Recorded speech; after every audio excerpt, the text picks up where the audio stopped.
Citylive, a platform to sharing your thoughts.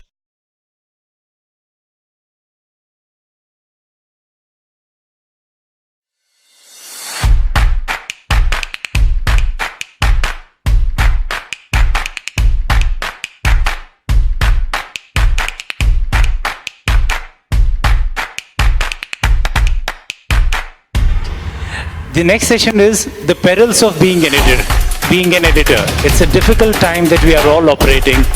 So can I have a big round of applause for the three editors? Can I have Siddharth Vardarajan from The Wire, Mr. Srinivasan Jain from NDTV, and Ms. Ritu Kapoor from The Quint. And moderating the panel is Professor Dayat Susu from Hong Kong Baptist University. Now I leave the stage to the three distinguished gentlemen and Ritu.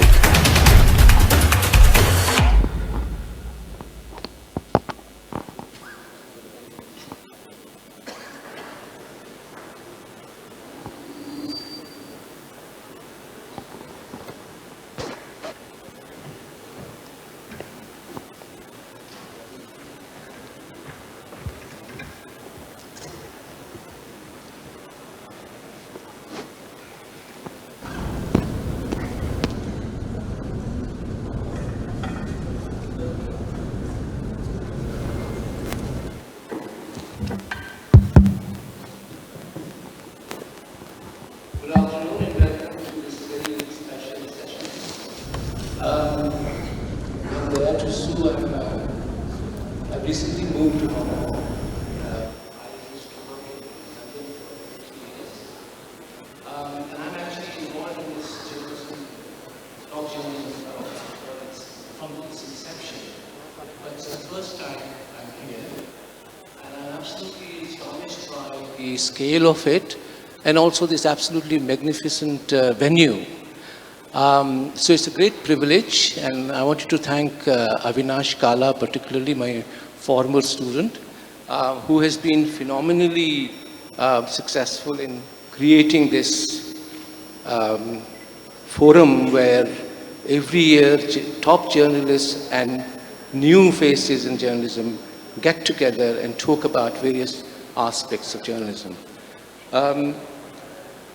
My privilege is even bigger because I've been asked to chair this panel where I have 3 of India's top journalists. I've had the privilege to meet 2 of them in various occasions, but Ritu I met for the first time here. And I also heard her in earlier panels. To my left is Siddharth Vardarajan, who has many distinctions, but I'll just recount 3.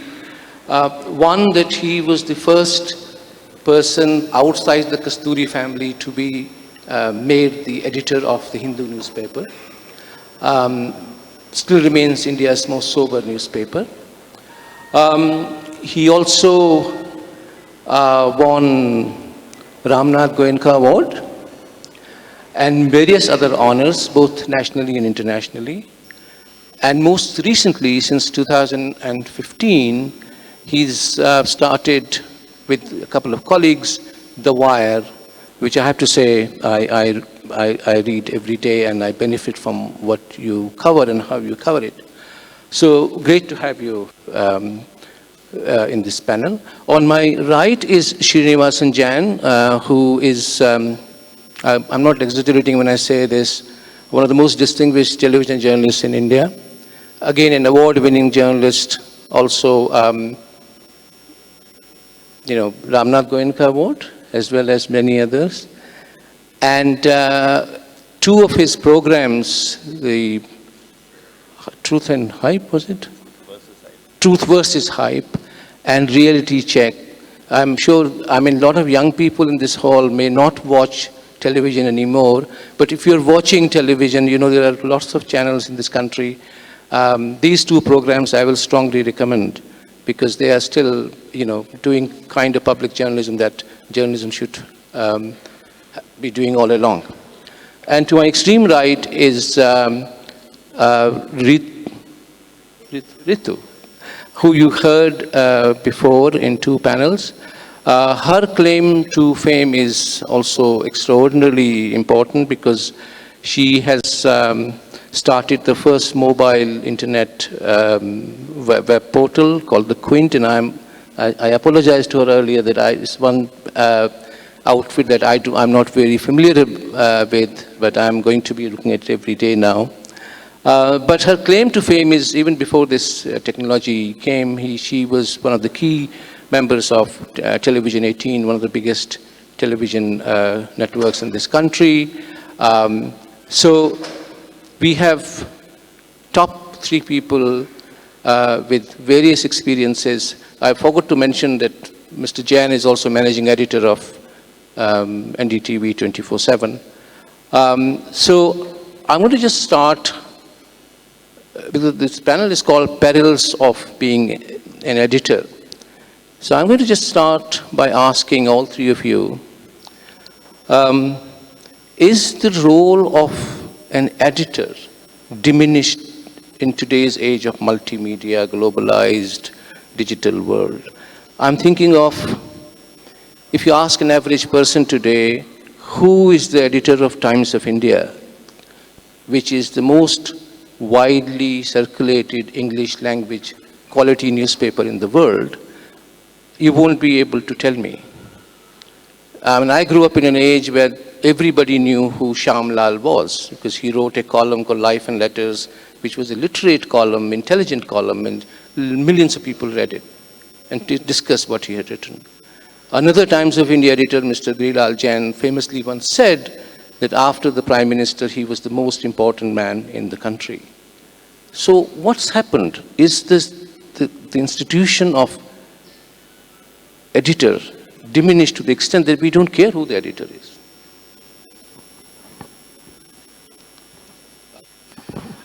You know, those of you who remember your high school chemistry, there is an experiment you perform where you merge various liquids and acids, and at some stage you get what's called a colorless, odorless precipitate.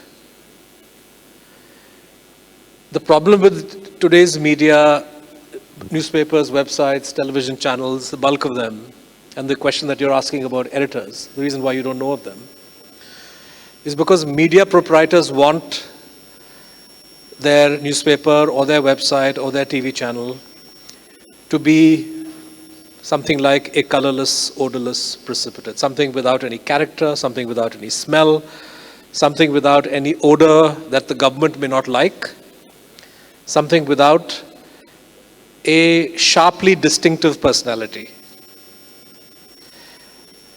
Obviously, this means running a show where the role of the editor is restricted to being a good administrative person or a good manager of the news cycle and the news flow, without necessarily imparting her or his own personality and views and worldview and everything that goes along with that on the news product itself. Now, I'm not saying that news and views should be mixed. Quite to the contrary, news and views have to be kept separate. But the personality of an editor or an editorial board or a collective is something that determines the news hierarchy, the kind of stories you pick up, the kind of treatment you give to those stories. And that's what gives flavor and a recognizable sort of air to, that's what helps one newspaper or website or television channel distinguish itself from another. And in an era when, and this is before even the advent of Prime Minister Modi and the BJP government and its current avatar, for a long period, Indian media proprietors have preferred the bland and the colorless, odorless over anything that is distinctive. And this trend has reached, at one level, a new height under the current setup for those media proprietors who are risk averse. But you also have the flip side, which is that given the kind of regime that you have and the kind of media preference that this government has, some media proprietors have decided that it's great business to openly back the government. And under those circumstances, you're quite happy to have a media editor, have an anchor or an editor who is strongly opinionated, as long as those opinions gel with those who are in power. So this is the modification of the model. Colorless, odorless as far as anything that is oppositional is concerned. But if you vociferously and wholeheartedly and with all kinds of angularities, you back the government and the regime, then that is acceptable, permissible, even encouraged. Thank you. Shivanathan, good. So thanks, Daya, for moderating this and also to the organizers for having us all here. As you said, it is quite a remarkable setting and a great gathering. I would say that the state of the Indian editor is, in a sense, best reflected in this panel itself. Because in normal times, Siddharth would be either editing the Hindu or be the editor of a national newspaper. Ritu's channel would be on air, and NDTV would be the #1 channel in this country. The last part is a joke, by the way. But, well, that's subjective. But, these are not normal times. And even when one talks about the media or when one talks about the editors, there is no one media in this country today. There was never one media. The media was never a monolith. It was a very vast, scrappy, anarchic, deeply competitive entity. But that's also what made it exciting, and that also what made it relevant.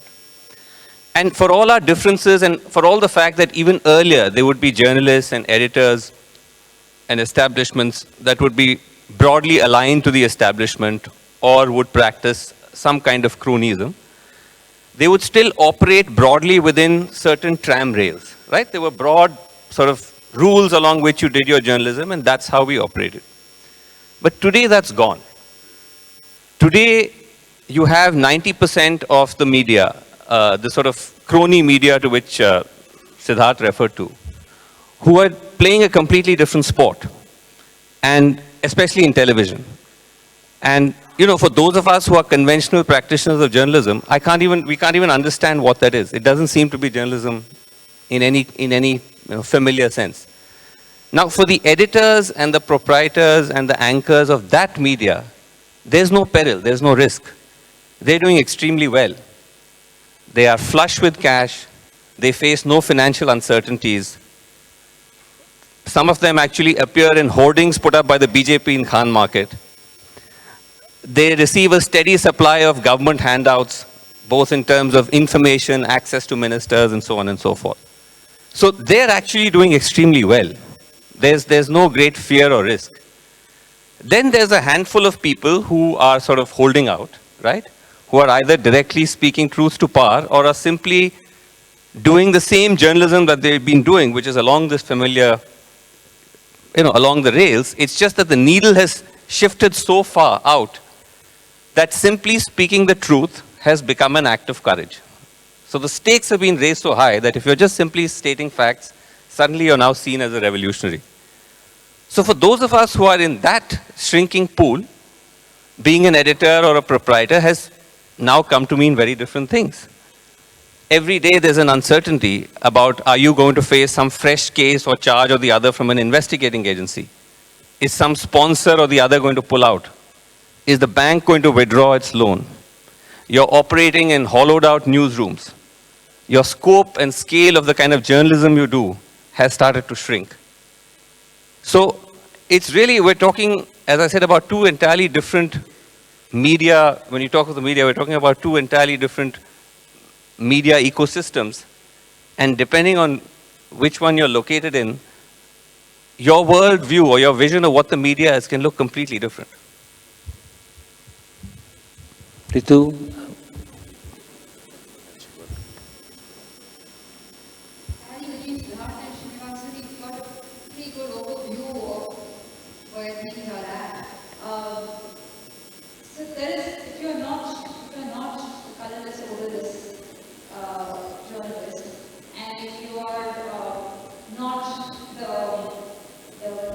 The star journalist on hoardings who was permitted to scream and shout and be the government's mouthpiece every evening, then what all is And now, interestingly, there's a distinction made between journalism and independent journalism, as though journalism wasn't meant to be independent. You actually say that, people identified, I hear you're an independent organization, you're an independent media.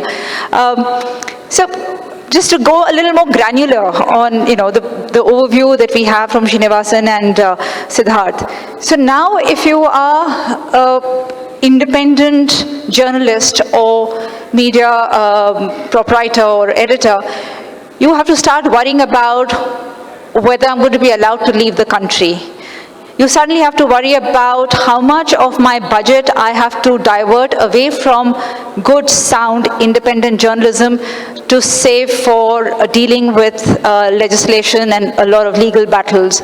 You're constantly having to deal with somebody or the other trying to discredit you, and you're constantly having to just stick with, keep your head down and stick to what you need to do, which is strong, solid journalism, which is holding on to the tenets of journalism which are largely forgotten otherwise.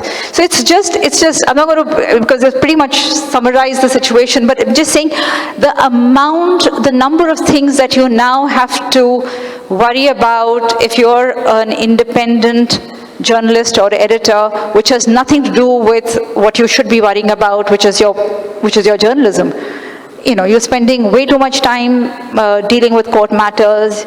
You're worrying about revenue much more than you should be, because, like Srinivasan said, suddenly there's a sponsor pulling out, or there are clients or brands just refusing to associate with you because there is a concern that it won't go down well with the powers that be. So you're worrying about way too many things, which can eat away at your focus that should be with journalism.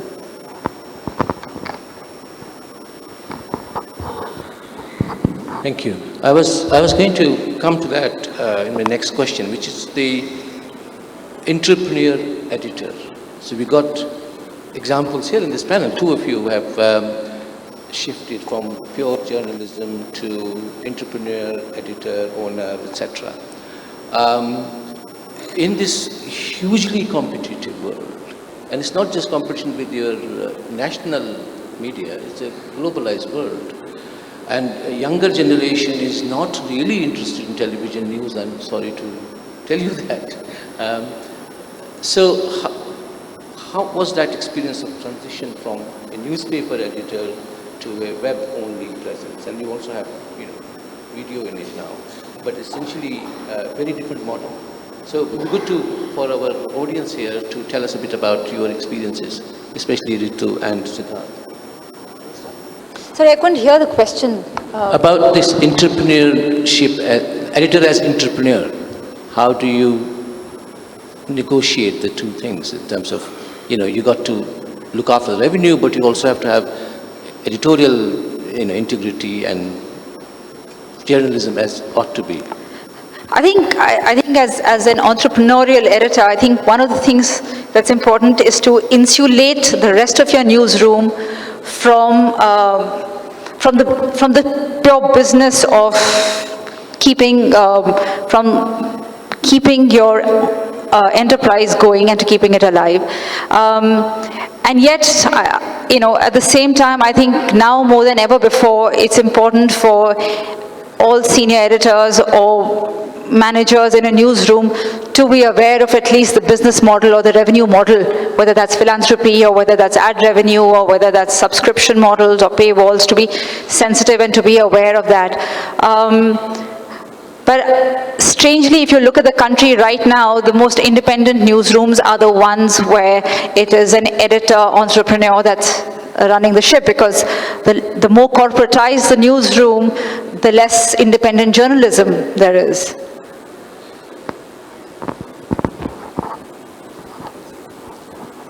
So I made, in my career over the last 5 years, 4 or 5 years, 2 transitions, as Professor Thusu said. One was from being the editor of a newspaper to being the editor of a website, one of the editors, there are 3 of us, one of the editors of a website.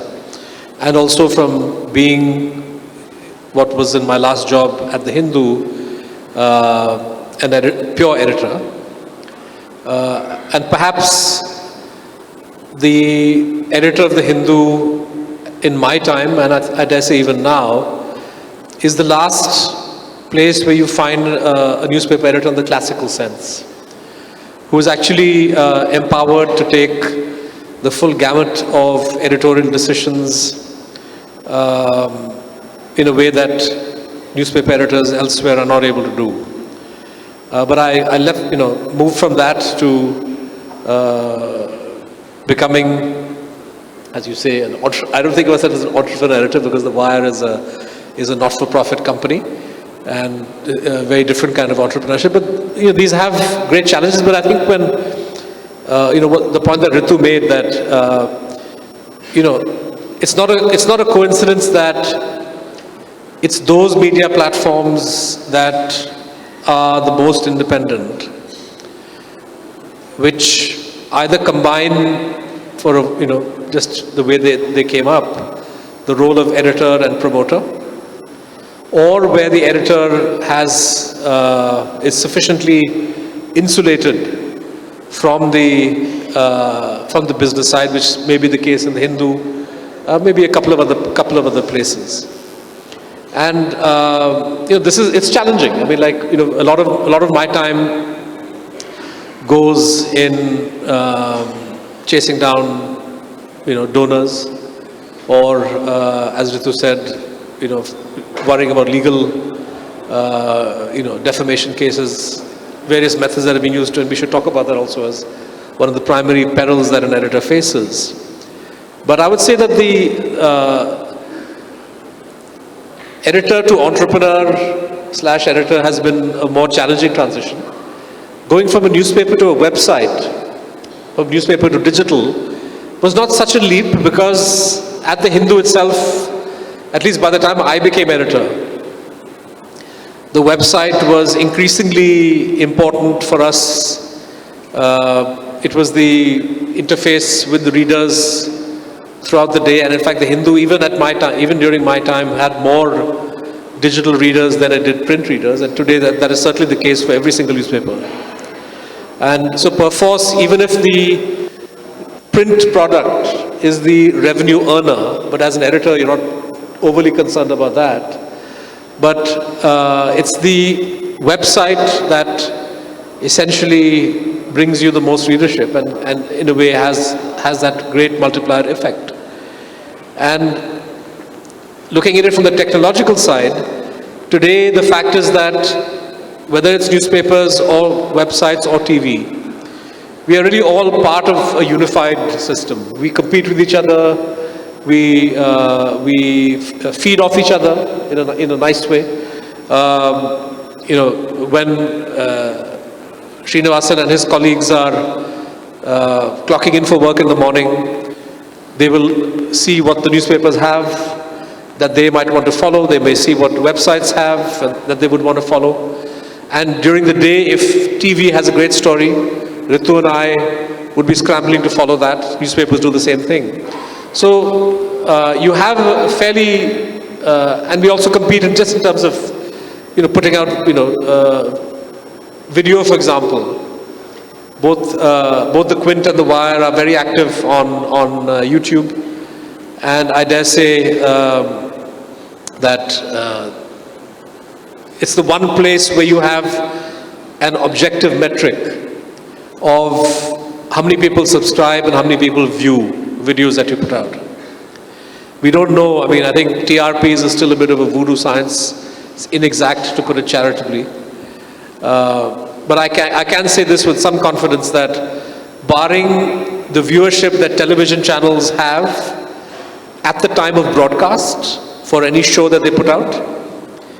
When it comes to the shelf life of those videos, which you can measure on YouTube, smaller platforms like The Quint and The Wire give all the big channels a run for their money. And so, we are very much in the video space, and we see that as something that we will do more and more of. And so, one is having to think as a digital editor, not just as a news person in the newspaper sense, but also as video. So an editor today, I mean, especially if you're a promoter, entrepreneur, editor, you'll find that you need to know not just your editorial and be clearly defined by what you are as a news offering, but you need to be very clear about who your reader is, when are they reading. You need to be very, very tech savvy. You need to, know your tech. It's not just good enough like the editors of yore who would come in and just focus on journalism. So from revenue to tech to analytics so as an editor now you need to be wearing multiple hats. So the role of the editor has changed in many, many ways. I just want to add to that by saying, Daya, to your point about television becoming increasingly redundant, I actually think that's not the case, and I'm not saying that because I work in TV. I mean, if you look at the state of TV today, I fully understand why nobody would want to watch it. I barely get to watch it myself. But for better or for worse, it still remains a huge influencer in this country. English channels represent only a small sliver of viewership, but Hindi channels, and you combine the regionals, and you're talking about an enormous footprint of influence. Which is why this government is obsessed with television, and which is why much of their energies have been spent in trying to tame or convert television into a propaganda arm for themselves, which is not to take away from the work that is being done in digital and other platforms, but TV still remains a very, very significant beast. Now the challenge for TV, for whether you're a proprietor or an editor, is that the entire business model, so to speak, has been stood on its head, where the conventional model was that you spoke truth to power, you exposed the shenanigans of those who were in power. People like that, they would watch you, and that's how you would make money. Today, the exact opposite is the true. Today, chamchagiri seems to sell. So the more you do propaganda, the more you become a kind of, an amplifier or a booster of the government's agenda, the more people want to watch you. So this is the great challenge, that you can turn around and say that I will try to walk this lonely path. But at the end of the day, this also implicates our television viewing or news consuming public, that if this is the kind of stuff that you want to watch, if you only want to watch a nightly diet of propaganda, bigotry, Hindu, Muslim, Pakistan, etc., then, that's a serious problem. Actually, television is important globally. If you look at the advertising revenue globally, I think still television tops it across the world. But I was talking of a particular demographic. Yeah. Young people are increasingly not watching television news especially. This is the TikTok and Twitter generation. And so the question I wanted to raise with you three is the constant blurring of boundaries between entertainment and information, which Americans have mastered and now it's been globalized all over the world. So when I look at Republic TV, for example, and having seen Fox, I think Fox sounds like very posh in comparison. So as an editor, where do you draw the line between, for a generation which is growing up on TikTok, which has 10-second attention span? So what happens to public journalism? What happens to art and science and culture and language? And I'm not just making it as a rhetorical question. I think it's a fundamental question. Right. That even today, when I watch sometimes you on Rajya Sabha TV, it's a proper discussion. It's a civilized discussion. And, I have to admit, NDTV still maintains that sober conversation. Right. But when you look at, I'm watching it on the internet, and I look at how many people have watched it, the figure is in few thousands in a country of 1 billion people. Right. So, And if you contrast that with what they're watching on social media, yeah. so how do you deal with that in terms of... Okay, so firstly, I think there are a couple of misconceptions here about what young people watch. It's true that young people consume a lot of social media, but it's not that they aren't watching TV. So channels like Republic or Times Now, which are the leading channels, the English channels in this country, have a pretty large young demographic watching them. So it's the 18 to 35 TG or target group, which all advertisers love, which is the largest consumers of these channels, right? So it's not as if they don't have viewership. Now, when one associates the editorial strategy of these channels as simply noise, as entertainment, we're making a mistake here, because this is not just noise for no reason. These channels are driving a very particular political agenda, and they're serving a particular political and ideological line, right? It's not just in the air. Okay, now the challenge here for the so-called, the rest of the, whatever you want to call it, what I would consider conventional media, is that they have redrawn the boundaries of what journalism is. There's no more of this old ideas of balance and neutrality. You take a view and you just hammer that view. So there's editorial authority. So you're telling a story with both editorial authority and you're also delivering it in this completely ballistic way, right? Where the screen is exploding and you have supers and people screaming at you. Fire, you're lighting the screen on fire and helicopters are descending and so on and so forth. Now, if that's the way in which you've managed to train your audience, that's the taste that's developed, then to turn around and say that those of us who are trying to do serious journalism, that we'll still try to practice some kind of BBC model of news delivery, that's not going to work. So I think the challenge is that you need, look, we don't have a choice. We're going to continue to keep telling the truth, but you have to tell the truth in a more compelling way. You have to tell the truth with editorial authority. You might even occasionally need to set your screen on fire if required, or other ways in which you are serving people news in the way to which they've become accustomed. So I think that's something which we all hesitate from because we don't understand that. But somewhere along the line, you have to start beating these guys at their own game. Otherwise, you're just making yourself redundant. So the Quint was born with the premise that young India is on the mobile phone and is consuming content on the mobile phone. And so our concept or the thought was that we're going to now make news and current affairs, which we believed young India wanted to engage with, especially as the 2014 elections brought in a new government. We saw that there was a need and there was a desire to engage, but perhaps young Indians had stopped watching TV so much.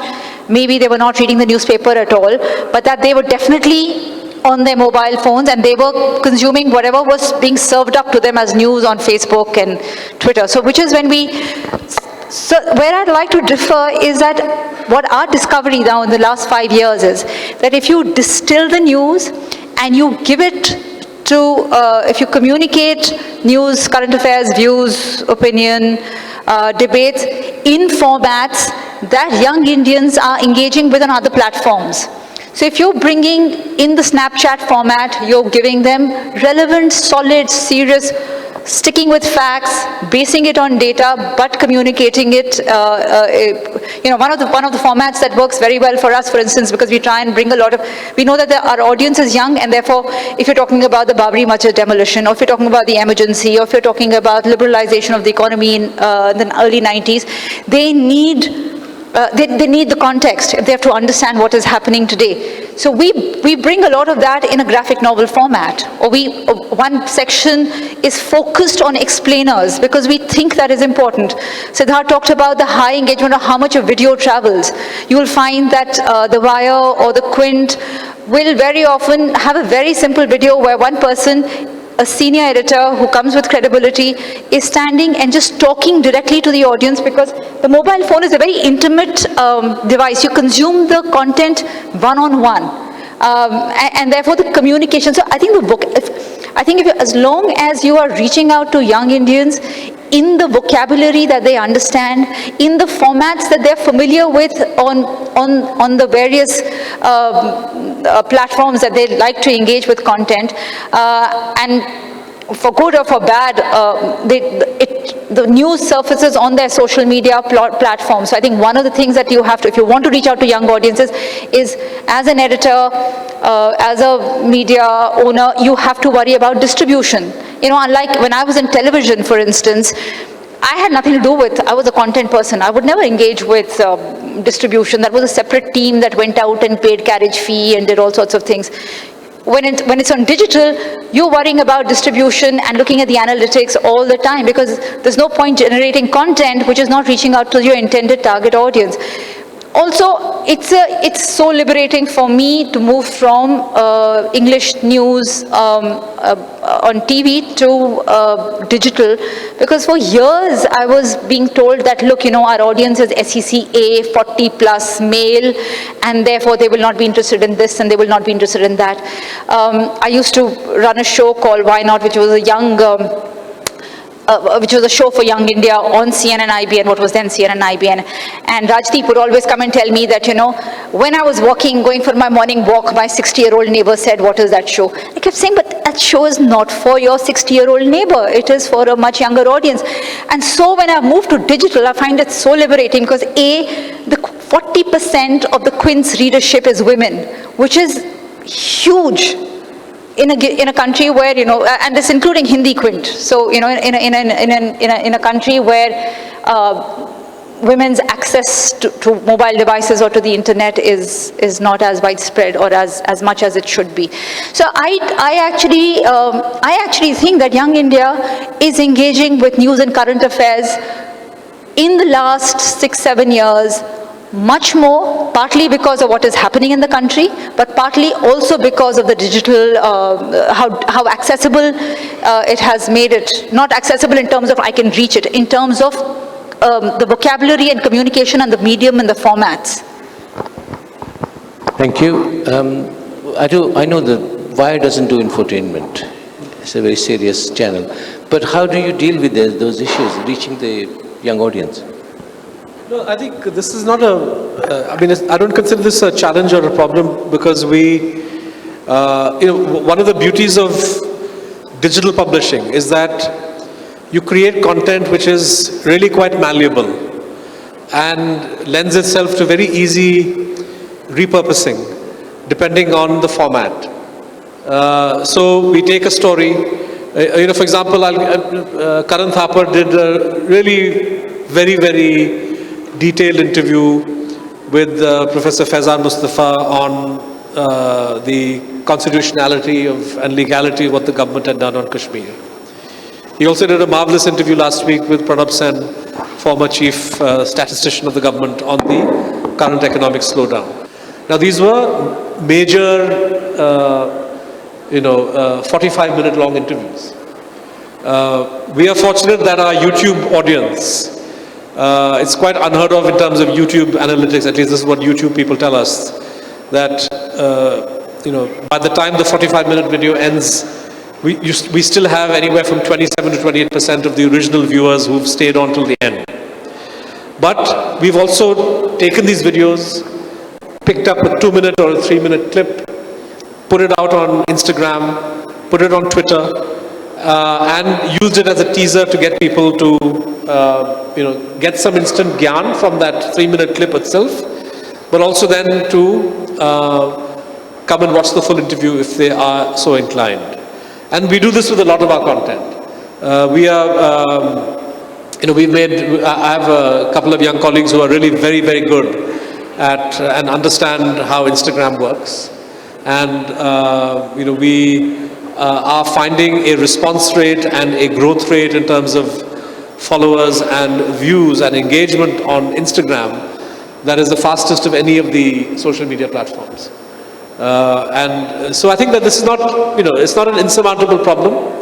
At the same time, you see, the infotainment as a concept has been so horribly done by the Times Group and various other big platforms that one has an aversion to telling a story in an engaging way, but something that Srinivasan said, we have an obligation to present serious topics in a way that is engaging. I wouldn't call it entertaining, but in a way that holds the reader or the viewer's interest. And that is a challenge. It's very easy for us to wallow in very, very, highfalutin language and, where we cater to a small section of viewers.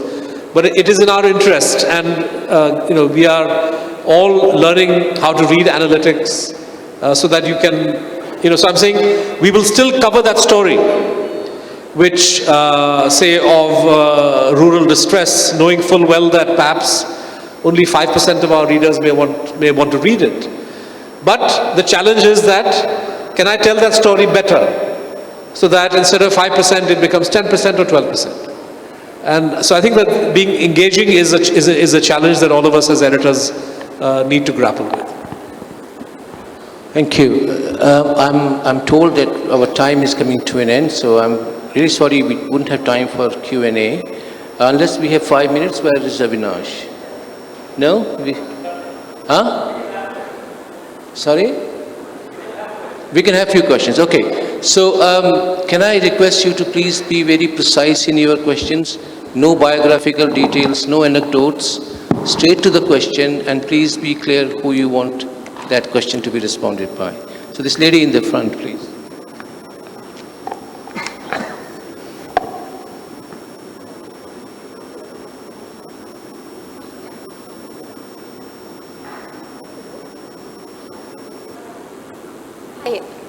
My question is for Ritu ma'am. Ma'am, with the advancement of technology, and you spoke about distribution also, segmentation has been increasing in terms of what consumers prefer and how they are given news also. So what, as the Quint is targeted towards young India and younger audiences, I want to know, how does Quint and how does editors cater to these segmented audiences? I don't think you set out to cater to segmented audience story, which is based on truth, on fact, on investigation, on analysis, etc. So I do think that you shouldn't focus too much on worrying on segmentation of your content, because then you might be not being honest with your journalism enough. Thank you. Any other question? Person with the red shirt on here? Sorry, that person here. You've been asking questions in every session, I noticed. Yes, sir. You will be a good journalist when you finish. Thank you so much, sir. So my name is Ishan Fauzdar and I am from Christ University, Bangalore. My question is to the entire panel. We are being told that journalists should be unbiased, and media houses are to a lot of extent biased today. But then, is it not necessary at times to be biased towards a certain issue? And I also want to ask you this, that if a media house is biased, should it show its bias very clearly to the audience, to its viewers, so that the viewers, using their commonsensical filters, take in what they need? Who wants to go first? Sorry, is this gone off? So I think that, this is a question that comes up very often, and there's a bit of again, misnomer or misconception about what constitutes bias. So yes, we all have our prejudices and we carry them with us. We're human, that's to be expected. But if there's any bias at all, then the bias has to be towards telling the truth. And there's no harm in having that bias. Increasingly, in difficult environments of the kind that exist today, when democracies are under threat, the old idea of neutrality or balance is eroding, and rightfully so. So it's no longer good enough just to say that, he said, she said, and you make up your mind, right? So the comedian John famously said, he went on CNN and said, the kind of debates you have is, you'll call a guy from Coke, guy from Pepsi, and he'll say Coke is the best, and he'll say Pepsi is the best, and says, you make up your mind. So that is not the antidote to bias. The role of journalists, especially nowadays increasingly, is to actually tell viewers the closest possible approximation of the truth that is available with the facts at hand. That's not bias, that's actually journalists doing their job. Which is quite apart from the fact that, of course, you increasingly now had, as you heard on this panel, platforms and anchors and news organizations that are biased against the truth, that are speaking power's version of the truth. They're not speaking truth to power, they're speaking power's version of the truth. That's the problem. But taking an editorial position which is based on facts is not bias, that's actually you doing your job.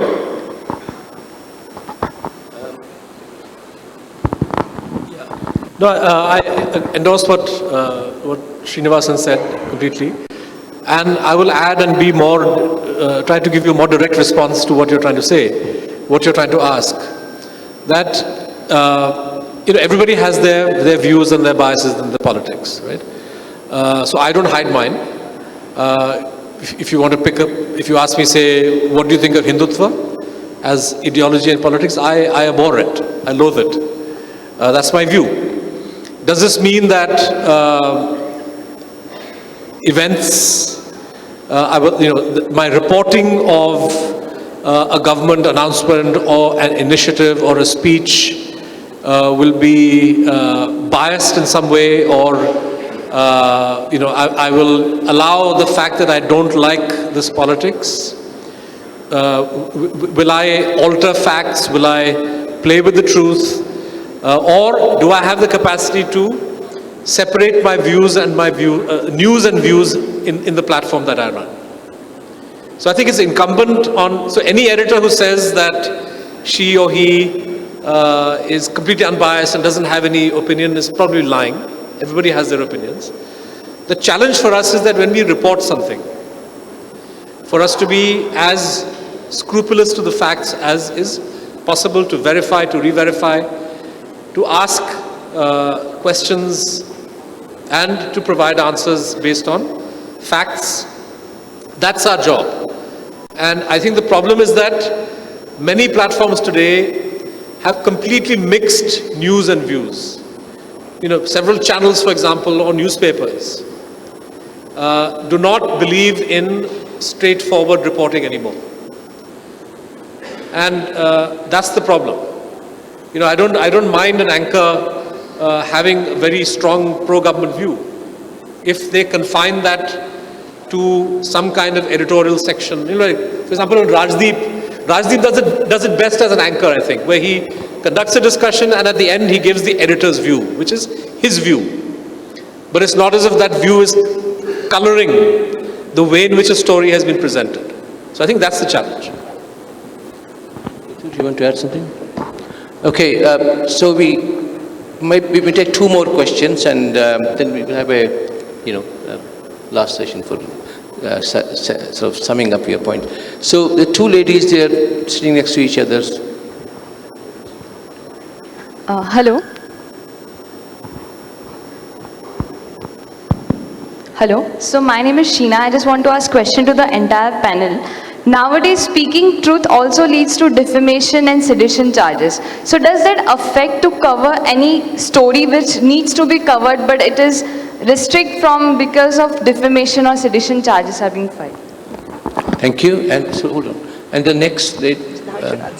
So hi, my name is Pratyusha, and my question is, being highly viewed channels, how difficult does it become to select as to what news goes on your channel as editors? And this question is to the entire panel. Okay, so who wants to, legal question first and then selection. I think one of the things that's really important for all editors to be aware of now is how to legally protect yourself and be very well versed with all laws that can or what kind of content can open you up to defamation. But having armed yourself with that, I think if there is a story that you are completely sure of, you know that you have the facts, the documents, the data, the voices, the sources to support it and to back it, I think we would still, and you're convinced of the story, you will still go ahead. I think the difference is, as a newsroom, now we will possibly make sure that, we have had a lawyer legally vet it as well before we put it out. But other than that, I don't think it stops you from, because you see, as things stand right now, if you don't have a defamation case against you, you will have some sort of a taxation prosecution case against you. I mean, you don't need to do something wrong to have a case against you anymore. So given that that's the environment, you might as well stick to what you're doing, because either way someone's going to get to you, right? So stick to your journalism, irrespective. What selection, the second question? Selection? How do you select stories? How to prioritize? That's a call that you take every day, but clearly depending on what you have set out to do as a news and content offering, clearly stories that you know are important to be told in terms of public interest, stories that you think are important because they provide a voice to the voiceless, because if that's something that you have set out to do. For instance, at the Quint, we have a citizen journalism initiative which we call My Report. We give that a priority as well. So in our morning editorial mix, we also look at what are the stories that have come into us as citizen journalism.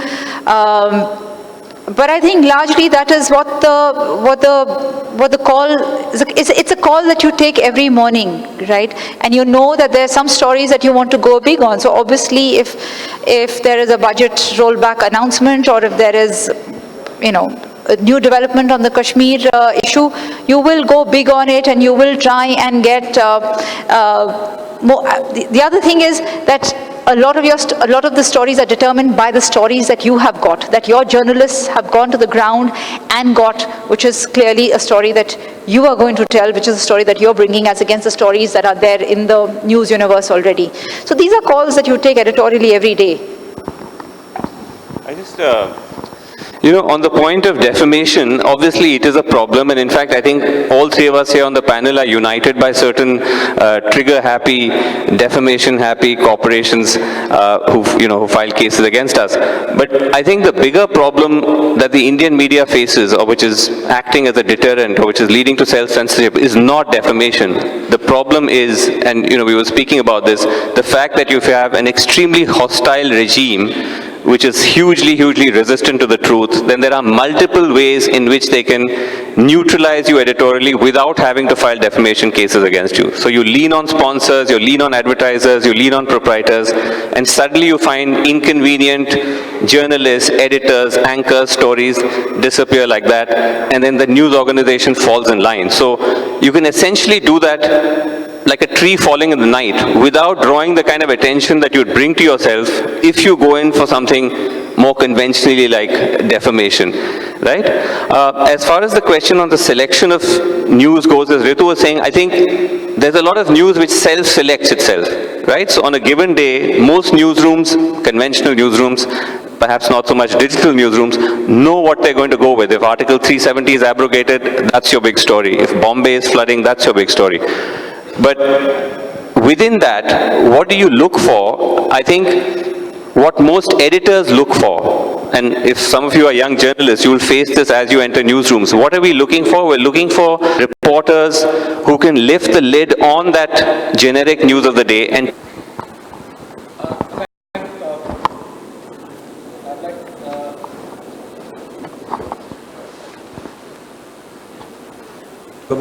for your questions.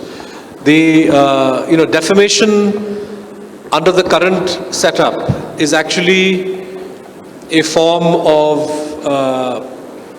hostility. It's actually a hostile action against journalism. And you should not be in any doubt about this. It's the preferred form, it's the easiest form to activate. And corporations do it. Corporations do it who are friendly to the government, politicians do it. The Wire we had, prior to October 2017, we, after 2 years, had only a defamation case filed by Rajiv Chandrasekhar, who, as it happened, was a NDA member of parliament. Frivolous case, but 3 years later, we're still fighting it out in court. But after we did a story on the business affairs of Amit Shah's son, within the space of 6-7 months, not only did Amit Shah's son file civil and criminal defamation cases, but all of a sudden we found Mr. Gautam Adani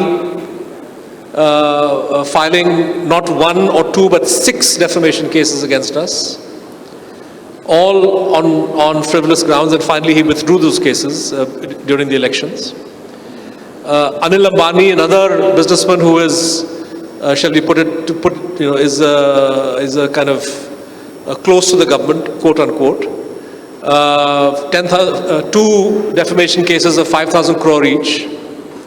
So ridiculous sums. Subhash Chandra, a BJP MP, owner of Z Group, files a defamation case against us in Mizoram. So it's a form of harassment. And it's a way of ensuring that media houses that are otherwise devoting their time and energy to critical journalism will waste time running from court to court and wasting whatever meager resources they have financial. So this is a pure form of harassment. And of course, there are other forms of harassment of the kind that NDTV and Quint have been subjected to.